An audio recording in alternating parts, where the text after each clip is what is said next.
정부가 나서서 이 가격 이상은 받지 마세요. 아니면 이 금액 이하는 주지 마세요.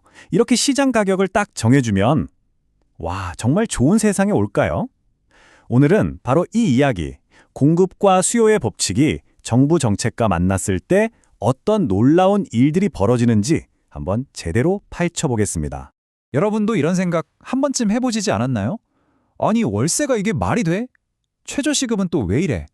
이런 불만이 터져 나올 때 정부가 좀 어떻게 해줬으면 좋겠다 하잖아요. 맞아요. 바로 그 생각. 어찌 보면 아주 간단해 보이는 이 질문에서 오늘 우리의 이야기가 시작됩니다. 자, 보세요. 문제는 보통 이렇게 두 가지 모습으로 나타납니다. 한쪽에서는 집세가 너무 비싸요 하고 아우성이고, 다른 한쪽에서는 월급이 너무 짜다 하고 하소연하죠. 근데 이게 사실은요, 완전히 다른 문제가 아니에요. 경제학적으로 보면 이건 정말 동전의 양면 같은 이야기거든요. 좋아요. 그럼 첫 번째 문제부터 한번 풀어보죠. 임대료가 너무 비싸다. 이걸 해결하려고 정부가 꺼내드는 카드가 보통 뭐냐면 바로 가격의 상한선을 정하는 거예요. 이 이상은 받지 마 하고 천장을 딱 만들어주는 거죠. 와, 듣기만 해도 좋은 정책 같은데 과연 그럴까요? 여기엔 우리가 미처 생각지 못한 함정이 숨어 있습니다. 이 가격 상한제라는 게 뭐냐면요. 말 그대로예요. 가격이 오를 수 있는 최고 한도, 그러니까 천장을 법으로 딱 막아버리는 겁니다. 가장 대표적인 예가 바로 임대료 규제죠. 세입자들한테는 정말 희소식처럼 들리죠? 자, 어떤 정책의 효과를 제대로 보려면 일단 정책이 없을 때 시장이 어떻게 돌아가는지부터 알아야 해요. 이걸 자유시장이라고 하죠. 여기서는 보이지 않는 손이 있어서 집을 구하려는 사람과 내놓으려는 사람이 적당히 만나서 이 정도 가격이면 되겠다 하는 균형 가격을 찾아냅니다. 그런데 바로 이때 정부가 나타나서 시장이 정한 균형 가격보다 훨씬 낮은 가격으로 천장을 쾅 하고 만들어버리면 어떻게 될까요? 이걸 구속력 있는 가격 상한제라고 하는데요. 이 순간 시장의 자연스러운 흐름은 완전히 멈춰버리고요. 집을 구하려는 사람과 공급하려는 사람 사이에 엄청난 틈이 벌어지기 시작합니다. 결과는 불보듯 뻔하죠. 임대료가 싸졌다고 하니까 사람들은 와 하면서 몰려들겠죠. 하지만 집주인들은 어떨까요? 아니, 이 돈 받고는 방 못 내나? 하면서 공급을 줄여버립니다. 결과 어떻게 되냐? 보시는 것처럼 순식간에 150채나 되는 아파트가 부족해지는 거예요. 이걸 바로 초과수요, 우리가 흔히 말하는 심각한 주택난이라고 부르는 겁니다. 이렇게 물건이 부족해지면요. 그때부터는 아주 비효율적이고 불공평한 일들이 벌어집니다. 좋은 집을 구하려고 새벽부터 줄을 서야 할 수도 있고요. 집주인이 자기 마음에 드는 사람만 골라서 세를 줄 수도 있어요. 인종이나 성별로 차별할 수도 있죠. 근데 진짜 최악은 뭐냐면요. 이 집이 정말 간절하게 필요한 사람이 아니라 운 좋거나 연줄 있는 사람한테 돌아갈 수 있다는 겁니다. 이게 과연 공평할까요? 자, 지금까지는 가격을 억지로 못 올리게 막는 상한제의 문제점을 봤어요. 그렇다면 반대는 어떨까요? 가격을 억지로 못 내리게 막는 것 말이에요. 이번에는 바로 그 가격 하한선, 그 바닥을 정해주는 정책의 어두운 면을 들여다보겠습니다. 가격 하한제, 이건 상한제랑 완전히 반대 개념이에요. 이 가격 밑으로는 절대 팔지 마 하고 법으로 최저선을 정해주는 거죠. 우리에게 가장 익숙한 예를 들자면 네, 맞습니다. 바로 최저임금이죠. 자, 시장이 자연스럽게 형성한 임금 수준보다 정부가 최저임금을 더 높게 설정했다고 칩시다. 어떤 일이 벌어질까요? 당연히 와, 시급이 올랐네 하면서 일하려는 사람들은 막 늘어나겠죠. 하지만 사장님들 입장은 어떨까요? 인건비 부담이 커지니까 사람을 덜 뽑거나 심지어 있던 사람도 내보내려고 할 겁니다. 바로 이거예요. 일자리는 줄어드는데 일하고 싶은 사람만 넘쳐나는 상황.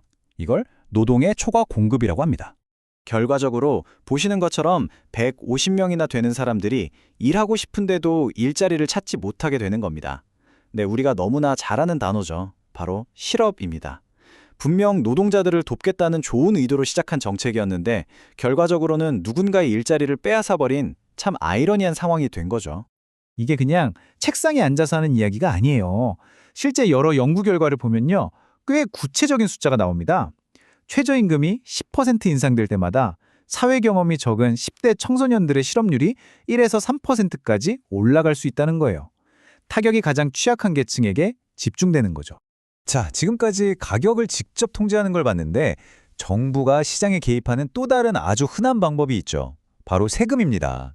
근데 세금에 대해서 우리가 진짜 재밌는 질문을 하나 던져볼 수 있어요. 뭐냐면 과연 세금 고지서를 받은 사람이 그 세금을 100%다 내는 걸까요? 법적으로 정해진 대로 말이죠. 자, 한번 상상해 보세요. 정부가 호텔방 하나에 $30의 세금을 매기기로 했어요. 여기서 질문, 이 세금을 호텔 주인, 즉 판매자한테 내라고 하는 거랑 손님, 즉 구매자한테 내라고 하는 거랑 결과적으로 누가 더 많은 돈을 부담하게 될까요? 한번 생각해 보세요. 정말 다를까요? 정답을 공개합니다. 결과는 정말 놀랍게도 똑같습니다. 누구한테 세금을 부과하든 전혀 상관이 없었어요. 결국 시장에 보이지 않는 손이 움직여서 손님은 $110를 내게 되고 호텔은 세금 떼고 $80를 손에 쥐게 됩니다. $30 세금 중에 손님이 $10, 호텔이 $20를 부담한 셈이죠. 그러니까 법이 누구를 지목하느냐가 중요한 게 아니라 시장이 실제로 그 부담을 어떻게 나누느냐가 핵심인 겁니다. 이걸 경제학에서는 아주 멋진 비유로 설명합니다. 세금은 구매자와 판매자 사이에 박히는 쐐기 같다는 거예요.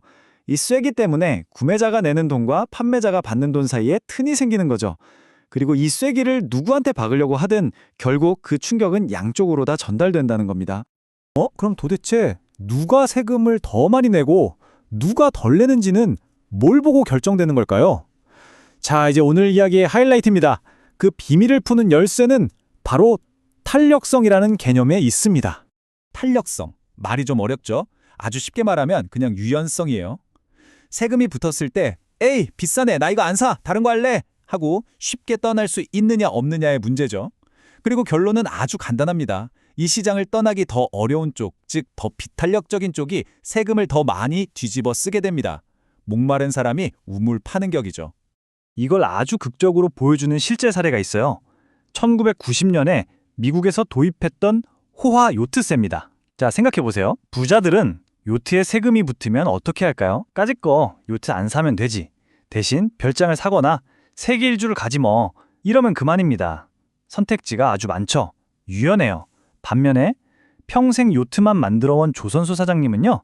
갑자기 그 공장에서 비행기를 만들 수는 없잖아요. 꼼짝없이 갇힌 신세, 즉 유연성이 아주 낮은 겁니다. 결과가 어떻게 됐을까요? 부자들한테 세금 거두려고 만든 법인데 정작 그 세금 부담은 고스란히 요트를 안 사면 그만인 부자들이 아니라 다른 걸 만들 수 없었던 요트 제조업체와 거기서 일하던 노동자들에게로 다 돌아갔습니다. 일자리가 수천 개가 사라졌어요. 의도는 좋았지만 결과는 그야말로 재앙이었던 거죠. 자, 오늘 우리가 살펴본 가격 상한제, 가격 하한제, 그리고 세금 이야기. 이 세 가지 사례가 모두 우리에게 똑같은 메시지를 던지고 있습니다. 그건 바로 좋은 의도만으로는 충분하지 않다는 것. 그 뒤에는 언제나 숨겨진 비용이 따라온다는 사실입니다. 경제학 교과서에 나오는 유명한 문장이 있습니다. 바로 이 말인데요. 가격 통제는 종종 가난한 사람들을 돕기 위해 만들어지지만 그들을 돕기보다 오히려 해를 끼치는 경우가 더 많다. 오늘 우리가 본 사례들이 바로 이 말에 살아있는 증거 아닐까요? 선한 의도가 항상 선한 결과를 낳는 건 아니라는 정말 뼈아픈 교훈이죠. 그렇다면 우리는 이제 어떻게 해야 할까요? 이런 숨겨진 비용과 의도치 않은 결과를 알게 된 지금 우리는 어떻게 하면 더 똑똑하고 더 현명한 정책을 만들어낼 수 있을까요? 아마 이 질문에 대한 답을 함께 고민해 나가는 것, 그게 바로 오늘 우리가 이 이야기를 나눈 진짜 이유일 겁니다.